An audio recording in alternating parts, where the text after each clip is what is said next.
ஒரு தந்தையோட பெருமையை சொல்றதுக்காக ஆண் குழந்தைகள் எல்லாரும் வந்து நின்னாங்க.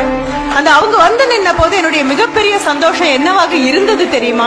போறவரை எல்லா இடங்கள்லயும் சொல்வேன், அம்மாவுடைய பெருமையை ஆண்டவன் உட்பட எல்லாரும் சொல்லியாச்சு. தாயுடைய பெருமையை சொல்லாம யாரும் போனதில்லை. அது மனித உருவத்துல வந்திருக்கக்கூடிய தாயாக இருந்தாலும் சரி, அல்லது பூனையோ நாயோ காக்காயோ குருவியோ, எந்த இனத்துல தாய்மையை ஏற்றுக்கொண்ட அந்த பெண்ணாக இருக்கக்கூடிய எல்லாவற்றையும் புகழ்ந்து புகழ்ந்துதான் காலங்காலமா பேசிட்டே வரும். ஆனா தந்தை அப்படின்னு சொல்லக்கூடிய ஒரு நபர் குடும்பத்தினுடைய வேர் மாதிரி இருக்கக்கூடிய நபர். யாரும் இந்த வேற பாராட்டினது கிடையாது. வேர் இருட்டுக்கு மட்டும்தான் சொந்தம், வேர் உழைப்புக்கு சொந்தம். இந்த இருட்டுக்குள்ளேயும் உழைப்புக்குள்ளேயும் இருக்கக்கூடிய தந்தைய பாராட்டுறதுக்கு அப்படின்னு யாரும் வந்தது கூட கிடையாது.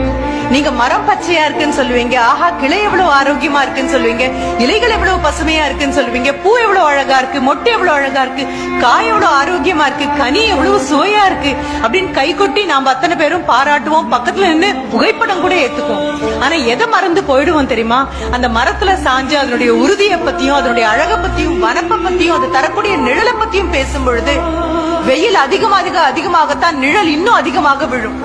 வாழ்க்கை இன்னும் கடுமையாகும் போதுதான் இருட்டுக்குள்ளேயும் வெளிச்சம் இல்லாத, கைதட்டல் இல்லாத, பாராட்டு இல்லாத பாறாங்கல்லுக்கு இடையில புகுந்து புகுந்து போராடி வேர் ஓடினா மட்டும்தான் அந்த மரம் அப்படி நிக்க முடியும்.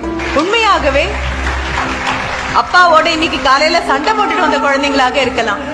இந்த அப்பா எப்பவுமே இப்படிதாம்மா, நான் என்ன பண்ணாலும் என்ன பாராட்டவே மாட்டேங்கிறாருன்னு அம்மா தோல்ல சாஞ்சுகிட்டு கண்ணை கசக்கிட்டு வந்த குழந்தைங்களாக இருக்கலாம்.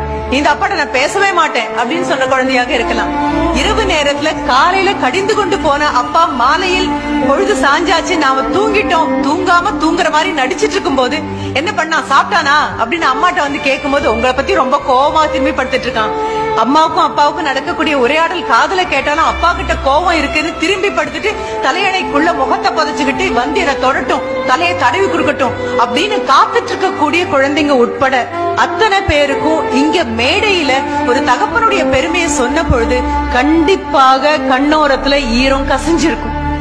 என்ன காரணம் அப்படின்னா, கொண்டாடப்படாம நீங்களும் நானும் கொண்டாடணும்னு காத்து நிக்காம அம்மா மாதிரி என்னுடைய குழந்தைன்னு 10 மாசம் சுமந்து பெற்ற கணக்கு மீண்டும் மீண்டும் சொல்லாம தோள்லையும் மனதிலையும் கனவுலையும் தூக்கி நடக்கக்கூடிய இறைவனின் ஒரு உருவம் ஒண்ணு இருக்கும் அப்படின்னு சொன்னா எல்லார் வீட்லயும் உலவிட்டு இருக்கக்கூடிய நெடுந்தூணாக அஸ்திவாகமாக இருக்கக்கூடிய தந்தை தான்.